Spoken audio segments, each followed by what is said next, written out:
ದಾವಣಗೆರೆಯಲ್ಲಿ DC ಕಚೇರಿಯಲ್ಲಿ ನೂತನ MP ಆಫೀಸ್ ಇನಾಗ್ರೇಷನ್ ಮತ್ತು ಪೂಜೆ ಮಾಡಿದ್ದೀವಿ. ಎಲ್ಲ ನಮ್ಮ ದಾವಣಗೆರೆ ಲೋಕಸಭಾ ಕ್ಷೇತ್ರದ ಎಲ್ಲ ಜನತೆಯಲ್ಲಿ ಒಂದು ವಿನಂತಿ, ನೀವೆಲ್ಲರೂ ಈ ಹೊಸ ಆಫೀಸಿಗೆ ನಿಮ್ಮ ಏನೇ ಒಂದು ಬೇಡಿಕೆ ಇದ್ದರೆ ಇಲ್ಲೇ ಬರ್ರಿ. ನಾನು ಕೂಡ ಇಲ್ಲೇ ಆಫೀಸ್ನಲ್ಲೇ ನಿಮಗೆ ಟೈಮ್ ಕೊಟ್ಟು ನಮ್ಮ ಇಡೀ PA ಆಮೇಲೆ ಆಫೀಸ್ ಸ್ಟಾಫ್ ಎಲ್ಲರೂ ಕೂಡ ಇಲ್ಲೇ ಇರ್ತಾರೆ. ನೀವು ಬಂದು ನಿಮ್ಮ ಅಹವಾಲುಗಳು ಏನೇನಿದೆ ಇಲ್ಲೇ ಬಂದು ಕೊಡಿ. ಆಮೇಲೆ ನಿಮ್ಮ ಸಮಸ್ಯೆಗಳಿಗೆ ಇಲ್ಲಿ ಪ್ರತಿ ಡಿಪಾರ್ಟ್ಮೆಂಟ್ ಸ್ಟಾಫ್ ಕೂಡ ಇಲ್ಲೇ ಇದ್ದಾರೆ, DC ಅವ್ರ ಕಚೇರಿ ಕೂಡ ಇಲ್ಲೇ ಇದೆ.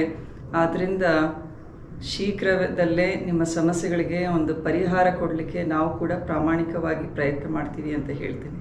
ಧನ್ಯವಾದಗಳು.